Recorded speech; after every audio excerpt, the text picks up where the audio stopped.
In Boeotia, in 338 BC, two armies faced each other near Chaeronea. On one side stood a coalition led by Athens and Thebes. On the other stood the army Philip II had spent more than 2 decades building: Sarissa Phalangites, elite infantry, Companion Cavalry, Thessalian and allied horsemen, light troops, and officers hardened by repeated campaigns. This was not merely another battle in Philip's long career. Chaeronea would determine who dominated the Greek world. Philip commanded on one part of the Macedonian line, while his son Alexander, still only about 18 years old, played an important role on the opposite wing. Later tradition often presents the battle as a perfectly coordinated masterpiece. Philip draws the Athenians forward. A gap opens, and Alexander crashes into the Theban sector with cavalry. The reality is less certain. Our surviving ancient sources do not describe every movement clearly enough to reconstruct the battle with complete confidence. Alexander was certainly involved in the decisive fighting on the Macedonian left, but whether he personally led a dramatic companion cavalry charge against the sacred band remains debated. Some modern reconstructions favor cavalry. Others suggest that the evidence may fit an infantry breakthrough more closely. What matters most is the result. The Greek coalition's line eventually lost cohesion. Macedonian forces broke through. Athens and Thebes suffered a decisive defeat. The sacred band of Thebes endured extremely heavy losses, and the alliance that had tried to stop Philip collapsed as an effective military barrier. Chaeronea was not simply the victory of a longer spear.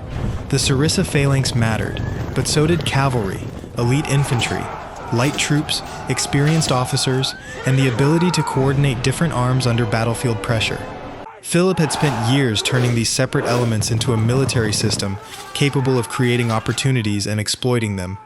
Alexander would later become the most famous conqueror of the ancient world. His victories in Asia would make the Macedonian army legendary. But that army was already fighting and winning before Alexander became king. At Chaeronea, the 18-year-old prince entered battle inside a war machine designed, tested, and refined by his father. This victory would also reshape the political order of Greece. Philip did not need to destroy every defeated city. Military dominance gave him the leverage to impose a new settlement, bring major states into a Macedonian-led system, and prepare for an even larger objective beyond the Aegean Sea. So how had Philip transformed Macedonia, from a kingdom threatened by enemies on several fronts, into the dominant military power of Greece? The answer begins not with Chaeronea, but 21 years earlier, in 359 BC, when Philip inherited a kingdom facing military disaster and an army that still had to be rebuilt. In 359 BC, Philip II did not inherit a military superpower. He inherited a kingdom in crisis. His brother, King Perdiccas III, had recently been killed in a disastrous campaign against the Illyrians, and Macedonia faced pressure from rival claimants, hostile neighbors, and powers including Paeonians, Thracians, Illyrians, and Athens. The state Philip took over was vulnerable on several fronts at once. His first task was therefore not conquest. It was survival. One of Macedonia's greatest weaknesses was its infantry. The kingdom already possessed a strong aristocratic cavalry tradition, but its foot soldiers did not enjoy the same reputation. Philip needed infantry that could train more regularly, march farther, maneuver in formation, and remain effective through long campaigns instead of behaving like a temporary levy assembled only when danger appeared. The most famous symbol of this transformation was the Sarissa. Under Philip, Macedonian infantry adopted a much longer pike than the ordinary spear used by many Greek hoplites. Modern scholarship often places the Sarissa of this period somewhere around 4.5 to 5.5 meters, although exact dimensions remain debated and may have changed over time. The weapon normally required 2 hands. That meant a smaller shield and placed greater importance on formation discipline. Its strength came from depth. Several ranks could project spear points beyond the front line, forcing an enemy to approach through a dense zone of weapons before reaching the first Macedonian soldiers. But simply handing long pikes to farmers would not create a phalanx. Training was the real revolution. Soldiers had to learn how to raise and lower the Sarissa together, maintain spacing, change direction, adjust formation depth, move in step, and cross uneven ground without destroying the alignment that gave the weapon its value. Philip spent time drilling and reorganizing his infantry before testing the new system in major fighting. Collective discipline mattered more than the individual strength of any one soldier. the relationship between the king and army also changed. A force serving more regularly allowed Philip to keep experienced officers, train troops for longer periods, reward performance, and build a stronger military identity around the monarchy. Military reform, therefore, strengthened both the army and Philip's political control inside Macedonia. Yet weapons and training alone could not save a kingdom surrounded by enemies. Philip also used diplomacy to create time.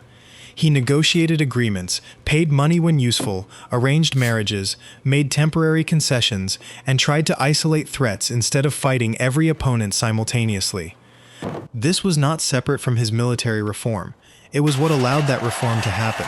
Every avoided war bought additional months to drill infantry, secure loyalty, gather resources, and prepare for the next campaign. Philip's early success, therefore, came from combining patience with reconstruction. He did not solve Macedonia's crisis with one invention. He rebuilt the infantry, tightened command, strengthened the bond between soldiers and king, and used diplomacy to prevent the kingdom from being overwhelmed before the new army was ready. The crisis that threatened Macedonia, therefore, became the pressure under which Philip created institutions, habits, and formations that would define his reign for decades. By the time Philip began defeating larger enemies, the transformation had already begun. Macedonia was no longer relying on the same military structure that had failed before his accession. The soldiers were training differently. The infantry was becoming more disciplined. The king was controlling the army more directly. The Sarissa was becoming part of a battlefield system rather than an isolated weapon. Philip had not inherited the war machine Alexander would later use. In 359 BC, he started building it. The Macedonian Phalanx formed the center of Philip II's new army. Its soldiers carried the Sarissa and fought in deep, disciplined blocks. When the formation worked properly, several ranks of spear points projected beyond the front line, forcing an enemy to cross a dangerous wall of weapons before reaching the first Macedonian soldiers. The men behind added depth, pressure, and stability. The Phalanx could hold ground, push forward, and force opposing troops to focus on the threat directly in front of them. Yet it was never invulnerable. Broken terrain, exposed flanks, disrupted spacing, or close combat could reduce its effectiveness quickly. That limitation explains why Philip's military system cannot be understood through the Phalanx alone. Macedonia already had a strong aristocratic cavalry tradition, but Philip integrated mounted troops more closely into battlefield operations. The Companion Cavalry became an elite force tied directly to the king. Its value came from mobility and timing. Companions could protect a wing, attack an exposed flank, pursue a broken enemy, or concentrate rapidly against a weak point. When the Phalanx fixed enemy attention, cavalry could exploit the reaction. This relationship is often described as hammer and anvil, with the Phalanx serving as the anvil and cavalry as the hammer. The image is useful, but it should not become a rigid formula.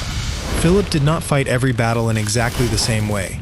Sometimes cavalry defended, sometimes infantry maneuvered aggressively, sometimes light troops created the opening, sometimes siege operations mattered more than any field battle. The deeper principle was combined arms, different forces supporting one another according to the situation. Philip also needed infantry more flexible than the main Sarissa blocks. Elite troops associated with the developing hypaspis tradition could protect vulnerable sections of the Phalanx, move quickly toward important ground, participate in assaults, and operate where dense pike formations were less suitable. The exact terminology and development of these units during Philip's reign remain complex, so it is safer to view them as part of an evolving elite infantry system rather than a formation invented fully formed at one moment. As Philip expanded his influence, the army also became broader than Macedonia itself. Thessalian cavalry was especially valuable. Thessaly possessed famous horses and a strong mounted tradition, and its cavalry later became one of the most important components inherited by Alexander. Greek allies, Balkan troops, mercenaries, and other specialized contingents added manpower and abilities the Macedonian corps did not always provide. This matters because the army that later invaded Asia was never purely Macedonian. Light troops filled another essential role.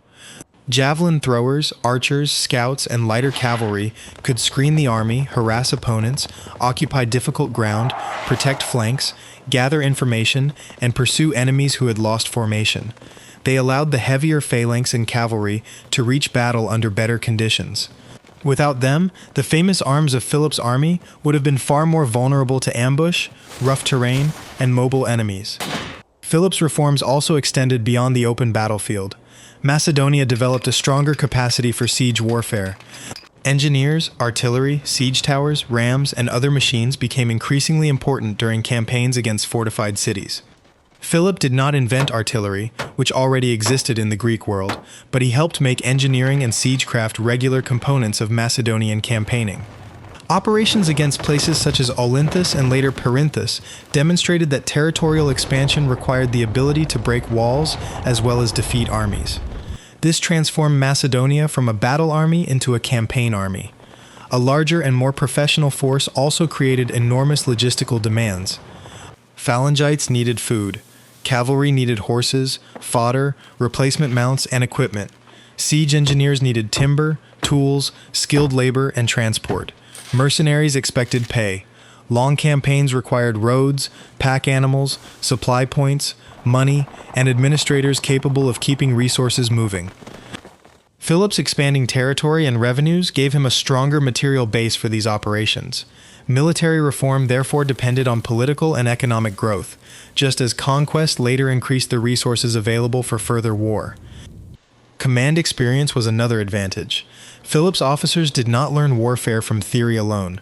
Repeated campaigns gave commanders practice moving phalanx units, coordinating cavalry, managing allies, and reacting when plans failed.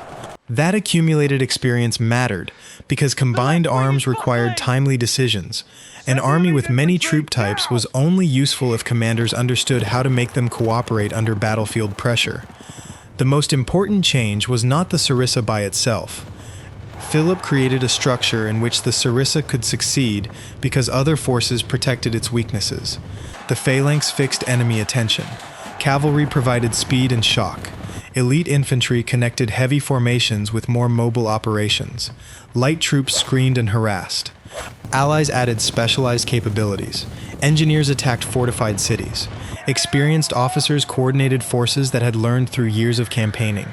That was the real Macedonian military revolution. Philip did not create one unbeatable weapon. He created a system in which different weapons, troops, and specialists could support one another. By the time Alexander reached adulthood, he was not looking at a collection of separate units. He was looking at an army designed to function as a single military machine. One of Philip's first major tests came against the Illyrians, the same enemy that had recently inflicted a devastating defeat on Macedonia.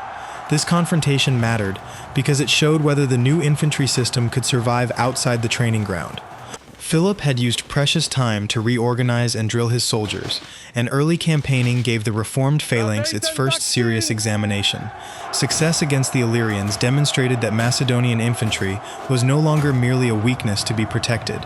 It could now become the foundation of offensive war. The victory also changed Philip's strategic position. Macedonia could move from desperate defense toward expansion, giving the king greater freedom to choose campaigns, secure borders, and test his reforms against increasingly difficult regional opponents. From that point, war became Philip's laboratory. For roughly 2 decades, Macedonia was almost constantly campaigning, preparing campaigns, or responding to new threats. Each conflict added experience. Officers learned how to move large formations over distance. Phalangites became accustomed to marching, deploying, and maintaining cohesion under pressure. Cavalry commanders learned when to support infantry and when to exploit an opening. Light troops gained practice screening movement, scouting terrain, and protecting vulnerable flanks. Engineers confronted stronger fortifications and more difficult sieges. The army improved because it fought repeatedly. Philip's growing influence in Thessaly was especially important. Thessaly brought more than political prestige. The region was famous for horses and cavalry, and Thessalian mounted troops eventually became one of the most valuable components of the military system inherited by Alexander. Their incorporation also illustrates a larger pattern. Philip's power increasingly depended on combining Macedonian forces with allied and regional specialists, rather than relying on one ethnic or tactical core alone. The campaign against Olynthus in 348 BC revealed another stage of development. A kingdom seeking to dominate Greece could not depend entirely on victories in open battle. Fortified cities had to be isolated, supplied routes cut, walls attacked, and political pressure applied alongside military force. Siege engines, artillery, engineers, labor, and logistics all mattered. When Olynthus fell, Macedonia demonstrated that it had become more than a battlefield army. It could conduct a sustained campaign against a defended urban center and convert military pressure into territorial control. But Philip did not win every operation. The sieges of Perinthus and Byzantium around 340 and 339 BC exposed the limits of Macedonian power. Strong fortifications, maritime supply, outside assistance, and determined defenders made these cities extremely difficult to reduce. Philip failed to achieve the results he wanted. That failure is important because the army Alexander later inherited was not created through uninterrupted victory. It learned from campaigns that exposed weaknesses as well as strengths. Siege warfare demanded adaptation. Logistics could fail. Defenders could resist. A powerful army still faced problems that no formation or weapon could solve immediately. By 338 BC, however, Philip had something far more dangerous than the experimental force of his early reign. He had veterans. Many soldiers had marched through multiple regions, fought different enemies, and seen plans succeed or collapse. Officers had accumulated years of practical command experience. The phalanx had been tested. Cavalry had learned to cooperate with infantry. Engineers had assaulted fortified cities. The army had developed habits of movement, coordination, and endurance that could not be created by equipment alone. Then came the confrontation that would decide the political balance of Greece. Athens and Thebes formed the core of a coalition determined to stop Macedonian expansion. These were not isolated frontier opponents. They represented some of the oldest and most respected military traditions of southern Greece. At Chaeronea, Philip would no longer be testing a new army. He would be using a military system refined through more than 20 years of warfare, diplomacy, victory, frustration, and adaptation. Across from him stood Athens and Thebes. Beside him stood the teenage Alexander. And beyond the battle waited an ambition larger than Greece itself: war against the Persian Empire. Chaeronea was the battle that transformed Philip II from the strongest king in northern Greece into the dominant power in Greece. In 338 BC, near the Boeotian town of Chaeronea, his army confronted a coalition led by Athens and Thebes. Ancient figures suggest forces numbering in the tens of thousands, and modern reconstructions often place Philip's army at around 32,000 men, including Macedonians and allies. As with most ancient troop totals, the exact number remains uncertain. What matters is that both sides brought forces to a battle whose political consequences would reach far beyond Boeotia. By now, Philip's phalanx was no experiment. Its soldiers had campaigned for years against Illyrians, Thessalians, Greek opponents, and fortified cities. They had learned to march long distances, maintain formation, and respond to battlefield pressure. The Sarissa was important, but its effectiveness came from men trained to move together. Chaeronea was therefore not a sudden triumph of a strange new weapon. It was the performance of a force that had spent 2 decades learning how to fight as a system. Philip appears to have commanded the Macedonian right, facing the Athenian sector. One famous reconstruction holds that he deliberately withdrew or yielded ground, drawing part of the Athenian line forward and disrupting the alignment of the coalition. The idea is plausible, but it should not be treated as certain. The surviving sources do not describe the maneuver in enough detail to prove that Philip executed a perfectly planned feigned retreat exactly as modern diagrams often show. Even so, the tactical principle is clear. In a phalanx battle, cohesion mattered enormously. Each part of the line needed to maintain direction, spacing, and contact with neighboring units. If one wing advanced faster than another, gaps could appear. Units might lose mutual support. A local success could therefore create a dangerous weakness elsewhere. Philip's army had been built to exploit exactly this kind of disorder. On the Macedonian left, Alexander was only about 18 years old, yet he played an important role in the decisive fighting against the Theban side of the coalition. Later retellings often show the young prince leading a dramatic Companion Cavalry charge directly into the sacred band of Thebes. It is a powerful image, but the evidence is not precise enough to confirm it. Diodorus describes Alexander as among the first to break the opposing line, supported by those around him, but he does not clearly state that the breakthrough was a cavalry charge. Some modern scholars therefore argue that Alexander may have participated in a coordinated attack involving infantry, cavalry, or both. the safest conclusion is that he distinguished himself in the decisive fighting on the Macedonian left, while the exact form of his attack remains debated. The Theban sacred band stood among the most famous elite units in Greece. At Chaeronea, it suffered catastrophic losses. Archaeological evidence near the Lion of Chaeronea supports the presence of a Theban burial connected with the battle and is commonly associated with the sacred band. Its destruction became one of the most memorable symbols of the coalition's defeat. But the battle was not decided because one famous unit fell in isolation. As the Allied line lost cohesion, Macedonia could concentrate force against separate sections. The Phalanx continued to apply pressure. Mobile troops gained opportunities. The different parts of Philip's army could respond to openings faster than an increasingly fragmented enemy line could repair them. This was the real strength of the system Philip had created. The Sarissa did not simply defeat the hoplite spear. Cavalry did not simply ride down everything in front of it.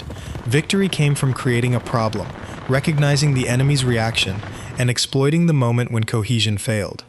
Phalanx, elite infantry, cavalry, light troops, and experienced officers all contributed to that process. By the end of the battle, Athens and Thebes had suffered a decisive defeat. The coalition that had attempted to block Macedonian expansion was broken as an effective military force. Yet Philip did not respond by destroying every defeated city. Athens retained substantial internal autonomy. Philip instead combined military dominance with negotiation, selective punishment, diplomacy, and political pressure. The objective was not to erase every Greek state from the map. It was to prevent them from organizing an independent strategic challenge to Macedonia again. Chaeronea therefore became more than a battlefield victory. It created the conditions for a new political order. In the aftermath, Philip established the system usually known as the League of Corinth. Most major Greek states were brought into a Macedonian-led alliance, with Philip recognized as hegemon. The arrangement gave him political control without requiring direct annexation of every city and provided a framework for a larger campaign he had begun to imagine. That campaign was against the Achaemenid Persian Empire. For more than 20 years, Philip had transformed Macedonia from a threatened kingdom into the military leader of Greece. His infantry had been rebuilt, his cavalry had been integrated into a broader battlefield system. His engineers had learned siege warfare. His officers had gained experience through victory and failure. At Chaeronea, all of those developments came together. But Philip did not intend Chaeronea to be the end of his wars. The army that had survived Illyria, broken resistance in Greece, and learned to attack fortified cities was now being prepared for a campaign greater than anything Philip had yet attempted. Beyond the Aegean waited Persia. Philip's victory at Chaeronea did not end his ambitions. After establishing Macedonian dominance over Greece and organizing the League of Corinth, he turned toward the Achaemenid Persian Empire. Plans for a campaign in Asia were already taking shape before Alexander became king. A Macedonian advance force, associated in the sources with commanders such as Parmenion, had begun operating in Asia Minor by 336 BC. This matters because Alexander did not invent the Persian expedition from nothing. He inherited a war that had already begun to move. Then, in 336 BC, Philip was assassinated. The invasion had not yet become the full campaign he intended, but Alexander inherited something Philip himself had lacked when he came to power in 359 BC, a strong kingdom, an experienced army, veteran officers, dependable allies, and a military system already prepared for operations beyond Greece. The inheritance was enormous. The Phalanx had been trained around the Sarissa and disciplined through years of campaigning. Companion Cavalry had been developed into an elite mounted arm capable of operating closely with the king. Thessalian cavalry added another powerful mounted force. Elite infantry and light troops gave the army flexibility where dense pike formations could not operate effectively. Engineers brought experience in siegecraft. Allied contingents expanded the range of available manpower and specialist skills. Just as important was the officer corps. Men such as Parmenion had served Philip before Alexander ever crossed into Asia. They understood the army, knew its commanders, and had accumulated experience through years of war. Alexander therefore inherited not only soldiers and weapons, but also a command structure shaped by Philip's campaigns. Yet it would be equally misleading to say that Alexander merely used his father's army without changing it. Once king, Alexander adapted the system to new enemies, greater distances, unfamiliar terrain, and increasingly complex logistical problems. He altered the composition of his forces, incorporated additional troops, pushed the army farther from its original base, and accepted levels of operational risk that Philip had never faced. The military machine Philip created became something larger under Alexander because the environment of conquest forced it to evolve. Philip built the foundation. Alexander extended it far beyond the world for which it had first been designed. That distinction matters. Philip should not be reduced to Alexander's father, just as Alexander should not be reduced to a lucky heir. Their achievements were connected, but they were not identical. Philip created the military conditions that made Alexander's later victories possible. He rebuilt Macedonia's infantry, integrated cavalry with the Phalanx, expanded the use of light troops and engineers, developed experienced officers, strengthened logistics, and built a political system capable of supplying war beyond Macedonia. When Philip died, the machine was already assembled. Alexander inherited men, weapons, training, officers, allies, logistics, and a strategic direction toward Asia. He would take that system farther than Philip could have imagined, but the army that crossed into Asia was not born at Granicus, Issus, or Gaugamela. It had been forged during the 23-year reign of Philip II of Macedon.